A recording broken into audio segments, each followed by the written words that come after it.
So this video will be a bit shorter and just cover a couple of terms we're going to call generalization and discrimination.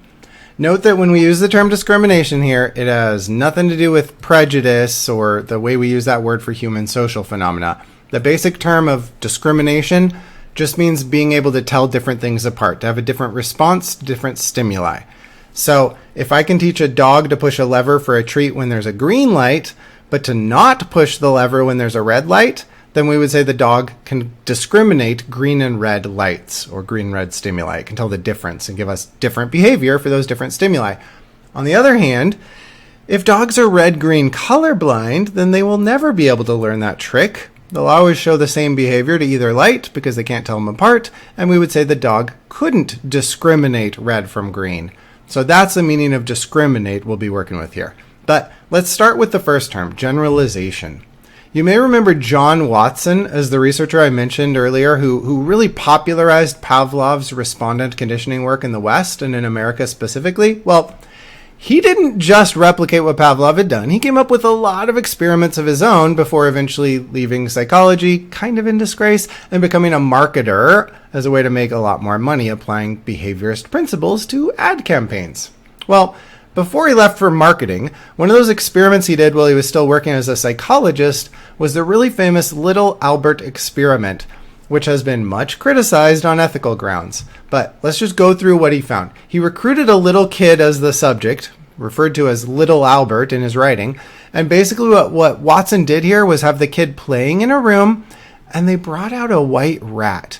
Albert was curious, and he wasn't at all afraid of the rat. Then, when the rat was present, Watson came up behind him and slammed a hammer into a big metal rod, causing a sudden, loud, scary sound, which of course is going to make Albert freak out and cry, right? They repeated this, where they would bring out the white rat and then make the big, scary sound. Not surprisingly, after repeating this a few times, pretty soon, Albert would cry when the rat was brought out, even before any loud sound happened.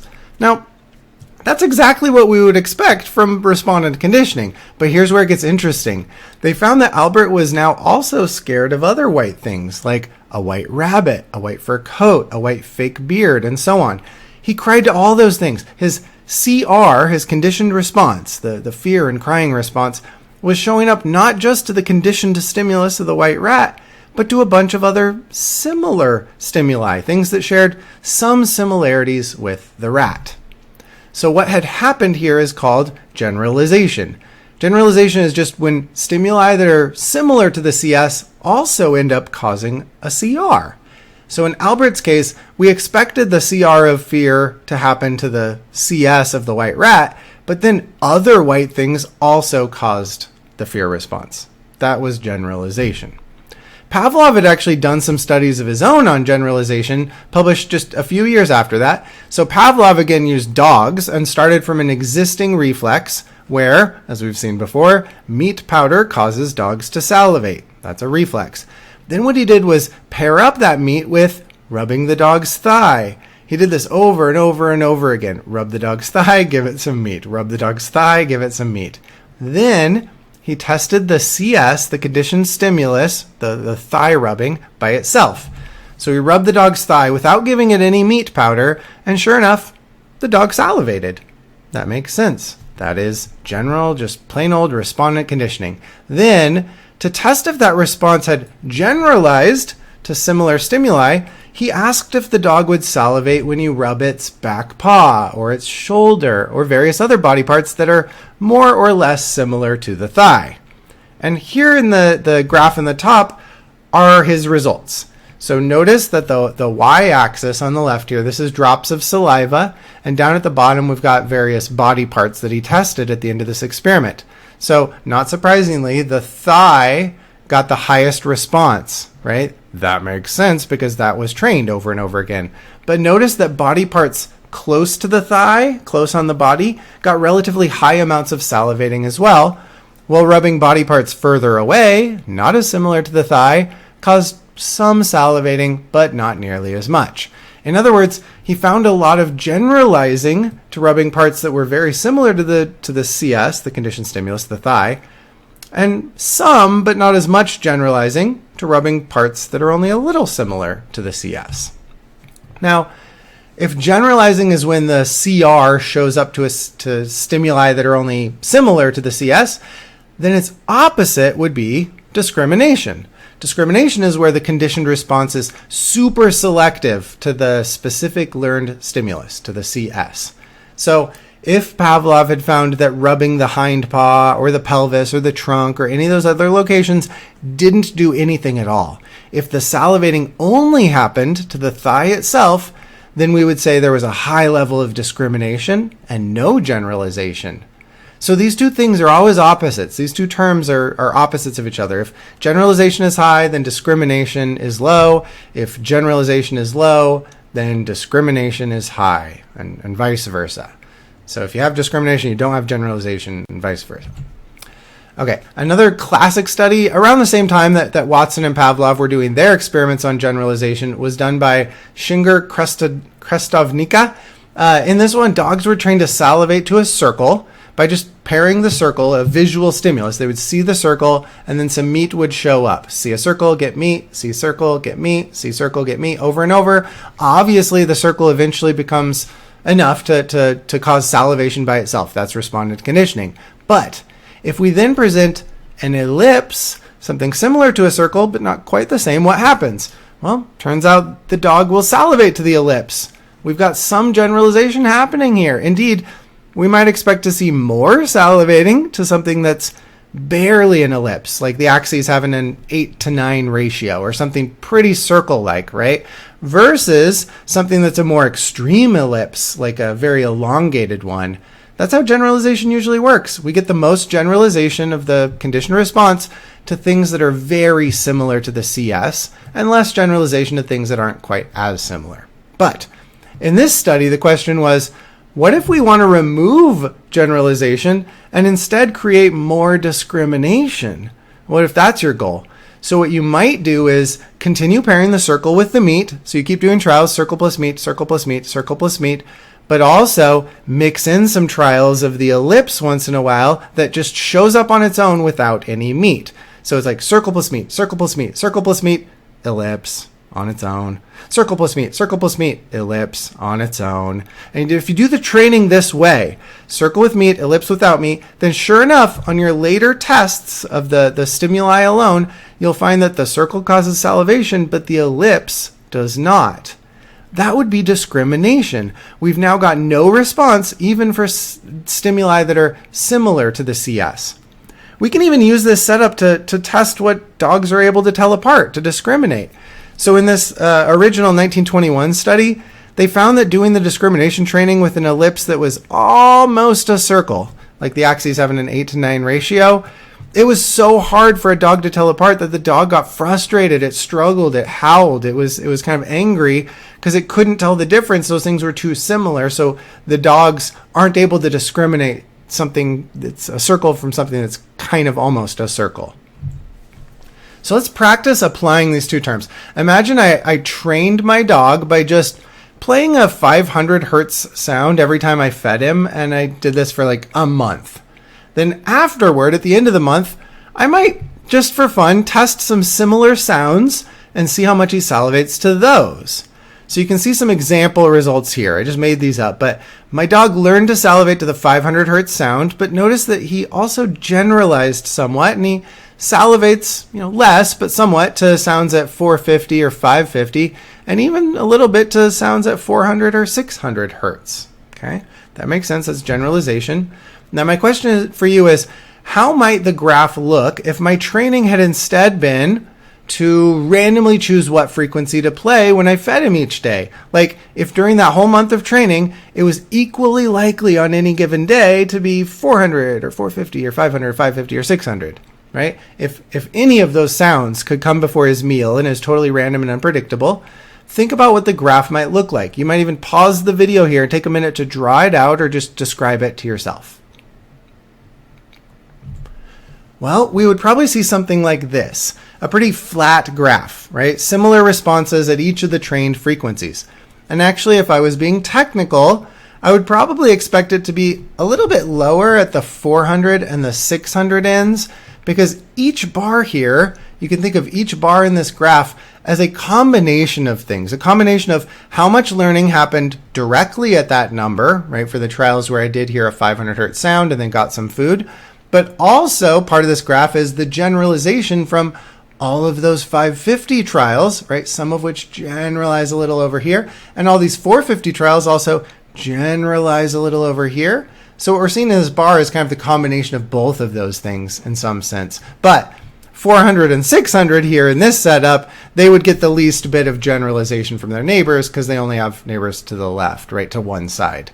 So I suppose it might technically be mostly flat with a little tapering off at the end, but basically a lot flatter, right? We'd expect it to be a lot flatter if we did this setup compared to when I always played a 500 hertz sound before feeding the dog. Now, what if instead of that, I had played a 500 hertz sound every time I fed the dog? Whole month. The whole month, it was always 500 hertz right before he gets his food. But at other times of day, like non-feeding times, I just randomly expose him to some 400 or 450 or 550 or 600 hertz sounds without any food. So if that was the setup, if that's what I did for a month, pause the video, maybe take a moment to try and predict what the graph would look like. Well, we would probably see something kind of like this, or maybe even no salivating to the neighboring frequencies. You might have drawn it with just a bar right at 500. That's perfectly reasonable as a guess, because he learned not only that 500 goes with food, but also picked up some evidence that 400 and 450 and those other frequencies do not go with food. Now, the reason I drew it with at least a little bit of bars over here, the reason there might be a little salivating to those other frequencies rather than none at all, is what we might be seeing in this graph is really the combination of two things, right? All of the evidence from those times when 400 and 450 did not come with food, which the dog got, all those times he heard the sounds without food. But also there's at least a little evidence coming simply from the natural generalization that happens when the 500 hertz sound is played with food. And of course, things close to that cause at least a little excitement, a little generalization. So maybe as a net outcome, a net result, we'd find a little tiny bit of salivation, mostly canceled out by those alternative times of, 400 not coming with food. So we may be seeing a net effect of generalization here and the discrimination from his other experiences, giving us overall very little generalization. Now, as a general rule, then, we could say a more flat graph indicates a lot of generalization.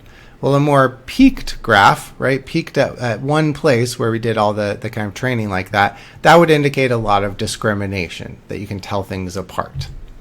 Now, there's one really obvious application of these concepts of generalization, discrimination, and that's like recognizing someone you know from far away or approaching your significant other from behind in public.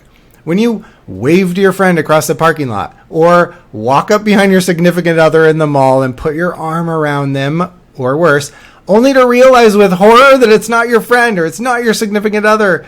Oh my God, we've all gone through something like that. That's an error where you overgeneralized and you didn't discriminate well enough, right? A perceptual error of discrimination.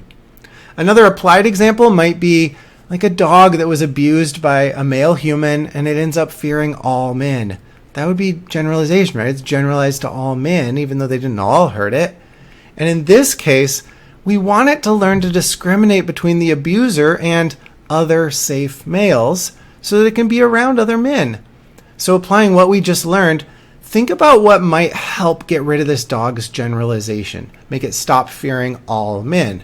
So pause the video and think of how you might approach this. Well, one solution we could apply is simply exposing the dog to other men who treat it well, over and over again. Kind of like how I might have, played the 400 and 450 hertz sounds at non-food times to help my dog discriminate those different frequencies. Here, we're going to help it discriminate one male from others. With enough exposure to safe men, it will come to have less of a conditioned response, less fear to men in general. In other words, we've trained it to have more discrimination. We're exposing it to similar but distinct stimuli where no US is occurring, no abuse or hurt is occurring. So those other men become more clearly treated as a neutral stimulus instead of that conditioned stimulus from the dog's early life learning with that abuser. Now, That was for a dog discriminating humans, telling them apart, right? But the same thing could apply to a human learning to discriminate dogs. For example, for a child, being able to discriminate a happy dog from an angry dog of the same breed might be important, despite their similarities. You don't want to generalize from your own family's kind-hearted chow chow dog to a random chow chow down the street that's aggressively guarding its fence. That just happens to be a somewhat aggressive breed sometimes. So discrimination, it's really what developmental psychologists like Piaget were interested in, what they were talking about with the process of accommodation in developmental psychology, where your brain modifies its schemas to help distinguish different categories and different types of things.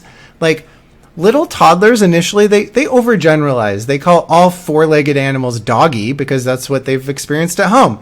And eventually, they learn to discriminate and call some four-legged animals doggy, others horsey, others deer or giraffe or whatever. So discrimination can certainly be good and important, but so can generalization, because that is what helps the kid recognize that all dogs do fit into the dog label, despite being somewhat different stimuli, right? Some dogs are big, some are small, some are different colors. They all fit under the dog label. That's a form of generalization as well. So both generalization and discrimination are really important and useful, and that's why both can happen depending on how much experience we have with various stimuli. So, all right, we will end there for generalization and discrimination in respondent conditioning. Later in this course, by the way, we will see these same terms applied to operant conditioning. But first, we've still got to deal with a few more details about respondent conditioning. So we'll do that in the next few videos.